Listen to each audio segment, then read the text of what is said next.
So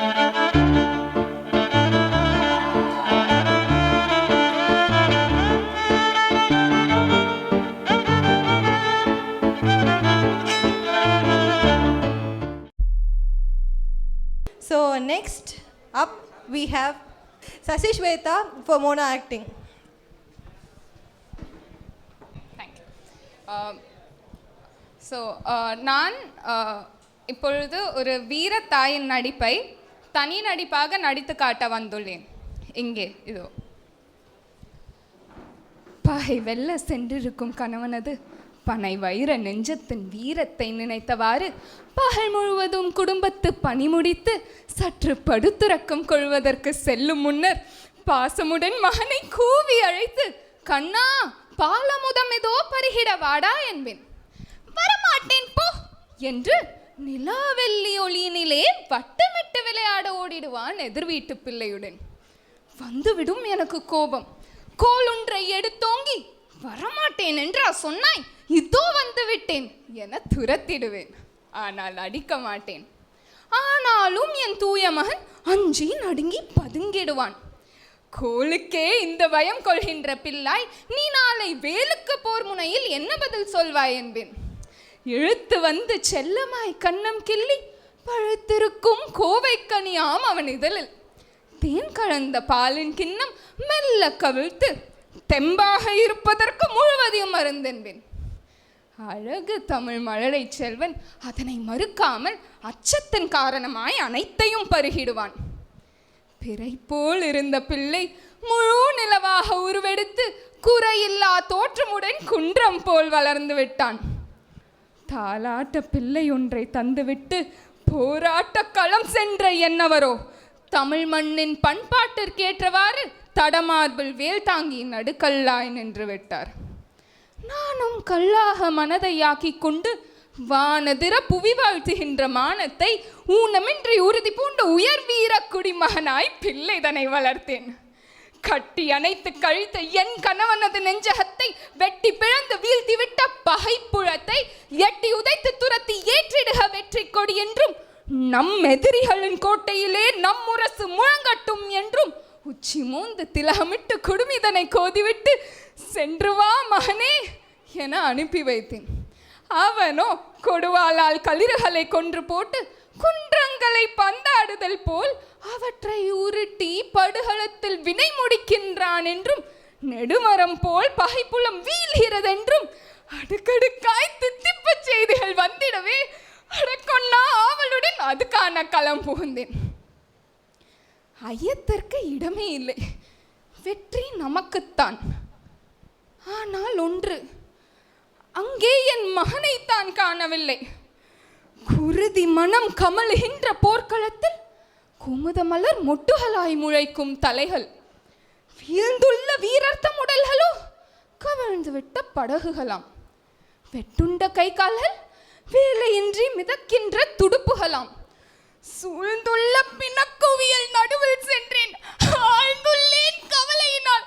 அருமை மகனே, நீ போர்க்களத்து பிணமாக வாழ்கின்றாயா, நீ புறமுதுகிட்டோடி செத்துளைந்தாயா என்று கேட்டுட்டேன். வாழ்கின்றேன் அம்மா, வீரனாக என்றொரு குரல் தாழ்கின்ற என் தலையை நிமிர்த்திற்றாங்க. குரல் வந்த திசை நோக்கி பறந்து போனேன். அருமை மகனே, நீ எங்கே என்றேன். இங்கே என்றான். கண்டு கொண்டேன். தாங்கி போரிட்ட கேடயம் தரையில் கிடக்க அதில் என் தங்க மகன் வீழ்ந்து கிடந்தான். வெற்றி அம்மா, வெற்றி. அவன் நெற்றியிலே முத்தமிட்டு என் நெத்திலமே போர் முனையில் உயிர் விட்டு மானம் காத்த தந்தைக்கு நேர்வழி தோற்றலாய் வந்தது தாய், நீ வாழ்க என்றேன். ஊடுருவின்றதே மார்பில் அம்பு, வலி உமக்கு தாங்காதே மகனே. உண்மையா அம்மா? உன் கண்ணால் கண்டு நீ என குறைக்கும் வரை நான் உணரவில்லை அம்மா. உயிர் விட்டான் மடி மீது போய்விட்டான். உயிரோடு என்னை மட்டும் விட்டுவிட்டு ஊர் பிள்ளைகளுடன் விளையாடி கொண்டிருக்கும் பொழுது நான் ஓங்கிய கோலை கண்டு ஓடிய மகனா இன்று தாயகத்தை மீட்கும் போரில் தன்னுயிரையும் தருவதற்கு துணிந்து நின்றான். என் உயிரே, என் மகனே, நீ வாழ்க என வாழ்த்துகிறேன். நன்றி, வணக்கம்.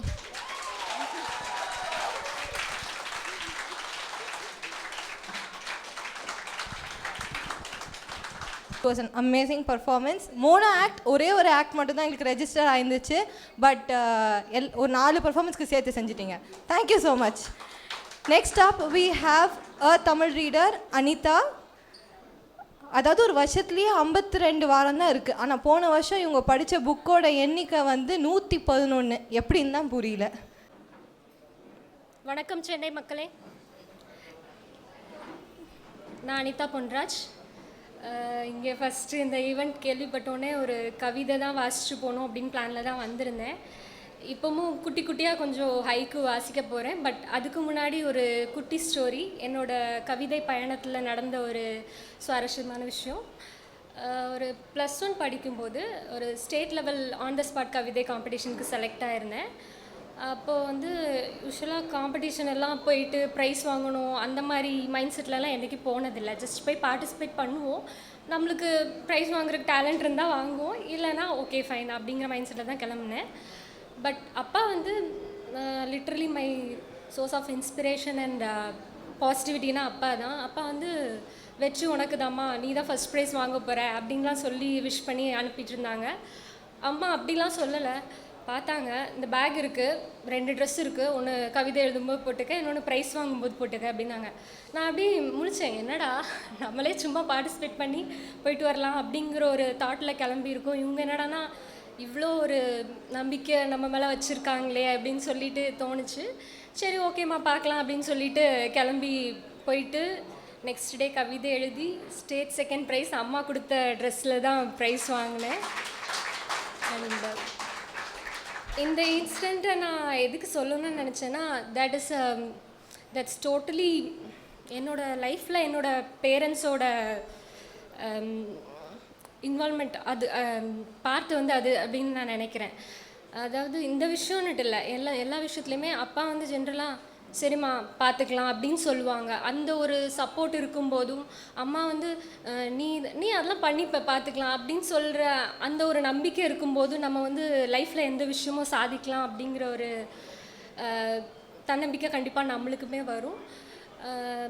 அண்ட் என்னோட சந்தோஷங்களை என்னை விட 100 மடங்கு அதிகமாக வந்து என்ஜாய் பண்ணவங்க எங்கள் அப்பா அம்மா. அதே மாதிரி என்னோடய ப்ராப்ளம்ஸ்லேயும் வரும்போது அதில் அதிகமாக அவங்களுக்கும் பார்ட் இருக்கும். இதெல்லாத்தையும் தாண்டி நான் ஒவ்வொரு ஸ்டேஜ்லேயும் நான் எடுத்த ஒவ்வொரு டெசிஷன் அது கரெக்டாக தப்பாக நான் அப்படிங்கிறதெல்லாம் யோசிக்க மாட்டாங்க. அவங்களுக்கு ஒரு நம்பிக்கை இருந்துச்சு, சரி நம்ம பொண்ணு கரெக்டாக தான் பண்ணுவா அப்படிங்கிற ஒரு நம்பிக்கை இருந்துச்சு. ஐ திங்க் அந்த நம்பிக்கை தான் என் லைஃப்பில் நிறைய டைம்ஸில் நான் கீழே விழுந்தாலும் சரி தாண்டி போயிடலாம் அப்படிங்கிற ஒரு இது இருந்துச்சு. அண்ட் இந்த இடத்துல இன்றைக்கி நான் அவங்கள பற்றி பேசுகிறதுக்கு ரீசன் என்னென்னா, ஒரு டேலண்ட் ஷோ அப்படின்னு ஒரு மைக் ஒரு கிடைக்கிற இடத்துல என்னோடய லைஃப்பில் எனக்கு ரொம்ப சப்போர்ட்டிவாக இருந்த 2 சோல்ஸை பற்றி கண்டிப்பாக பேசணும் அப்படிங்கிற ஒரு ஆசையில் இதை விட ஒரு பெட்டரான மைக் கண்டிப்பாக கிடைக்குன்னு தோணலை. ஸோ மெட்ராஸ் மைக் ஷோவை அந்த ஒரு இதுக்கு யூஸ் பண்ணிக்கிறேன். அண்ட் அவ்வளோதான். அண்டு 2-3 குட்டி கவிதை வாசிக்கலான் இருக்கேன். எத்தனை பருக்கள் வந்தாலும் கவலை கொள்வதில்லை, கண்டிப்பாக பொண்ணுங்க கிடையாது, புல்மேல் பனித்துளி, நான் மட்டும் கருப்பாக இருக்கிறேன், கண்ணீர் விட்டு கதறி அழுகிறது, சரி யாராவது தெரியல, பட் கார்மேகம், இவ்வளவு முடி வளர்ந்திருந்தும் ஜடை பின்னிவிட ஆள் இல்லையே, தலைவிரி கோலமாய் தென்னை மரம், மேகக்காதலன் மழையாய் பூமியை காதலுடன் தழுவியதால் பூமிக்காதலி பிரசவித்த அழகான குழந்தை காளான், வானத்திலும் மின் பற்றாக்குறையா வெட்டி வெட்டி எரிகிறது அங்கும் டியூப்லைட் மின்னல். Thank you Madras mic show for this beautiful and thank you so much. So next up we have Mr. Prabhu for solo singing.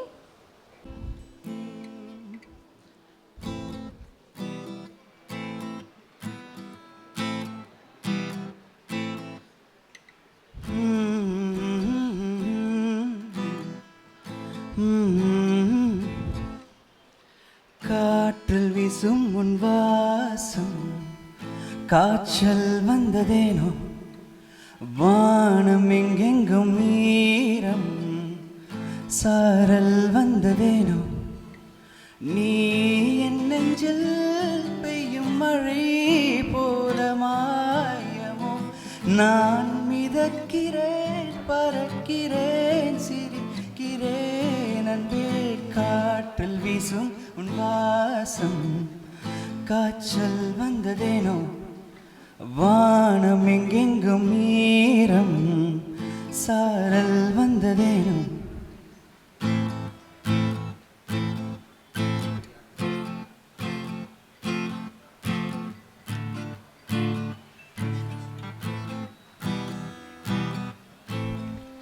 நீ நடந்து போகும் சாலையில் என் நெஞ்சம் என்னை விட்டு உன்னை சுற்றுதே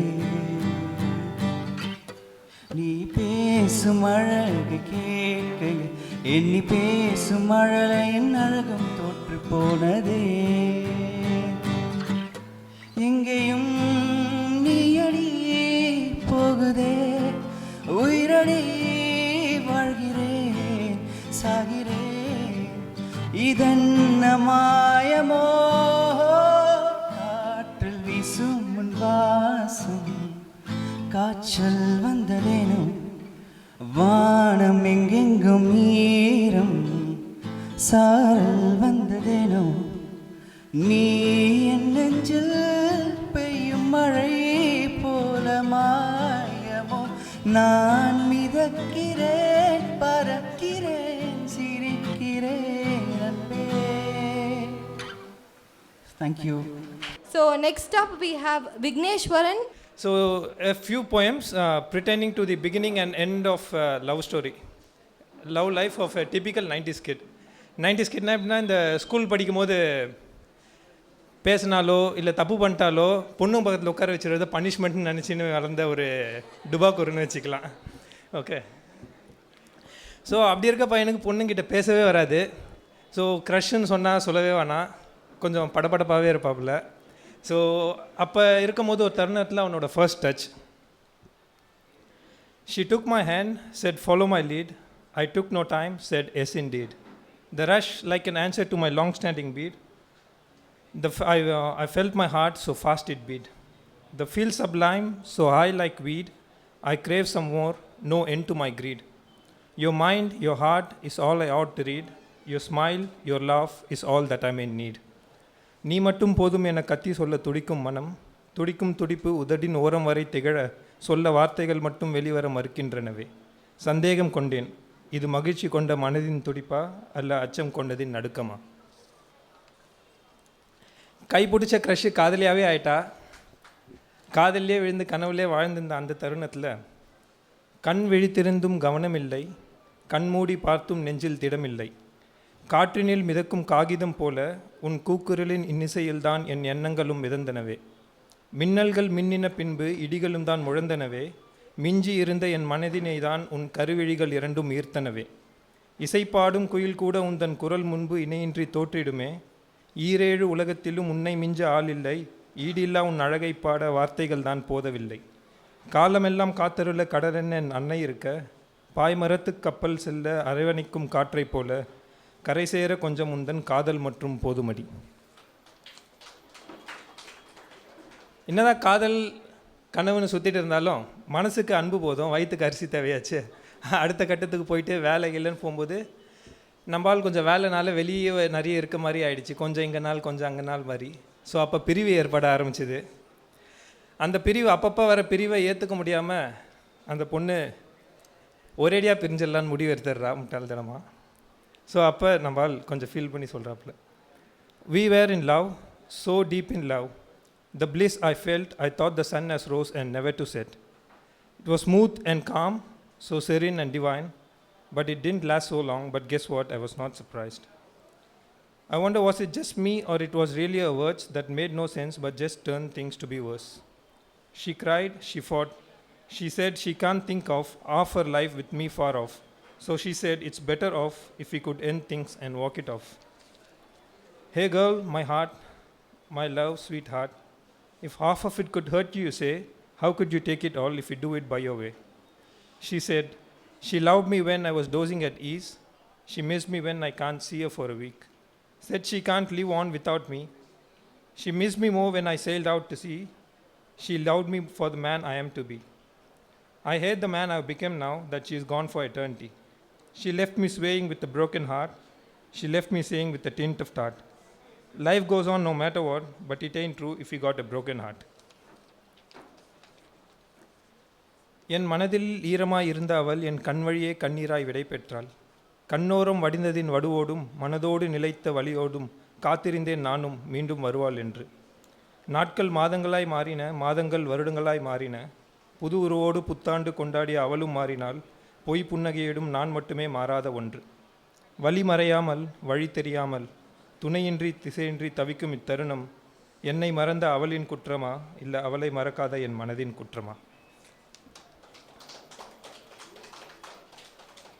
சரி, லவ் ஃபெயிலியரில் அப்படியே தாடி வச்சுன்னு தண்ணி அடிச்சுன்னு அப்படியே உருப்படாமல் போயிடுவான்னு பார்த்தா அந்த நேரத்தில் கரெக்டாக கொஞ்சம் திரும்பி பார்த்து நம்மளுக்கு கொஞ்சம் வந்துடுது. லைஃப் என்ன தான் ஆனாலும் போய் தான் ஆகணும், எதாக இருந்தாலும் ஃபேஸ் பண்ணி தான் ஆகணும்ன்ட்டு. Deep in the heart it's somewhere alive, the warmth of the bliss that never arrives. I seek the sorrows for a spark of fire.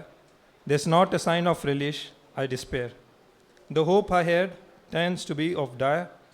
Maybe that's the way it is, but it seems so unfair. This ain't the first, and I know it won't end here. Deeper down the lane, it only gets clear. All those kin and those who are dear may part their ways, for they have their own tears.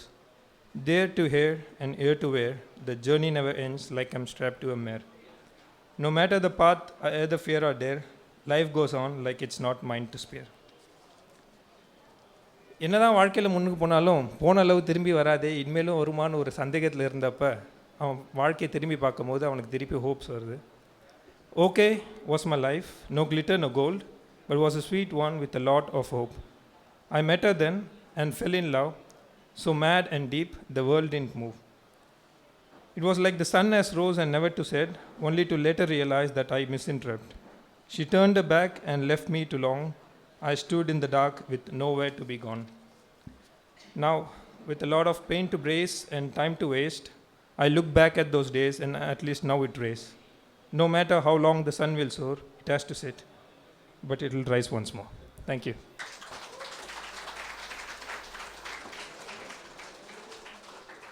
Thanks for representing 90s kids.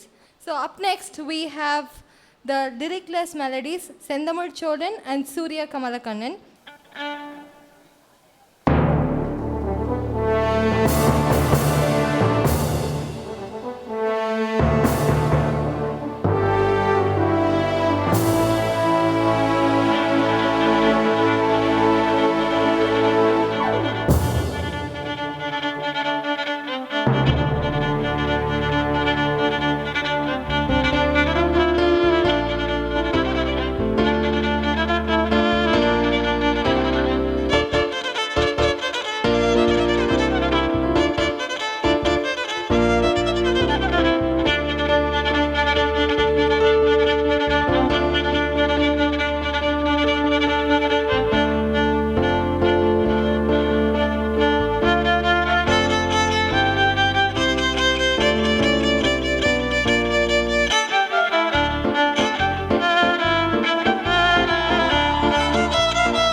Okay, so up next we have Priyadarshini Kaniyappan.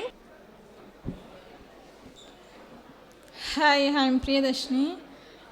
நான் சும்மா try பண்ண என்னோடய கவிதையில் உங்களுக்கு ஏதாச்சும் பிடிக்குமான்ற மாதிரி சிலதெல்லாம் big பண்ணி எடுத்துகிட்டு வந்திருக்கேன்.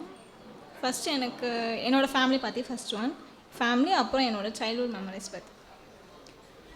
மாடியில் நித்திய மல்லி, ஆயாவின் பச்சை பெட்டி, திங்கள் கறி குழம்பு, புதன் மீன் குழம்பு, கொல்லையில் கிணறு, கயிற்று ஊஞ்சல், ஆயாவின் சுருக்கு பை, மாமியின் தையல் இசை, தெருமுனை அண்ணாச்சி கடை, வாடகை சைக்கிள் கடை, மறைத்து படித்த அக்காவின் டைரி, கூதல் தாய ஆட்டம், மாடியில் பந்தாட்டம், நடித்து விளையாட படங்கள், செவரோரம் குடியிருக்கும் சுண்டாட்ட பலகை. குருவியை அளவு எடுத்து கூடு கட்டியதை போல் அளவான வீடு எங்கள் ஆயா வீடு. கடல் முழுவதும் விழுந்து பரவும் நிலவைப் போல இன்பங்கள் அங்கே ஏராளம். உறவுகளால் உயிர் கொண்ட வீடு, இப்பூமியில் எங்களுக்கான வானம் அது. நெக்ஸ்ட்டு எங்கள் அக்கா பாப்பா பற்றி.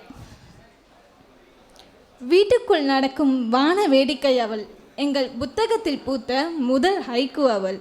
அவள் சட்டத்தில் வார்த்தைகளுக்கெல்லாம் அர்த்தங்கள் இல்லை, இருந்தும் அவை அர்த்தங்கள் பொருந்திய வார்த்தைகளைப் போல குழப்புவது இல்லை. விடுமுறைக்கெல்லாம் வீட்டுக்கு வருவாள், கதை சொல்ல கேட்பாள், குட்டி காரணமிட்டு கைத்தட்டை கேட்பாள், கலர் பென்சில், கைவளையல், பஞ்சு மிட்டாய் கேட்பாள், அடுக்கி அனைத்தும் களைத்து போடுவாள், காரணமில்லாமல் கைத்தட்டி சிரிப்பாள், தோளோடு சாய்ந்து தூங்கி போவாள், மார்புக்கு வெளியே ஒரு இதயம் பொருத்தப்பட்டதை போல் மிக மிருதுவாய் இருப்பாள். அவள் விட்டு போன சொப்புகளுடன் அடுத்த விடுமுறைக்காக காத்திருக்கிறேன் நானும். அடுத்து நம்ம லைஃப்லலாம் சில மூமெண்ட்ஸ் இருக்கும்ல அடடான்னு, அது மாதிரி புக்ஸ் படிக்கும்போது நமக்கு சில மூமெண்ட்ஸ் இருக்கும்ல, அதை பற்றி.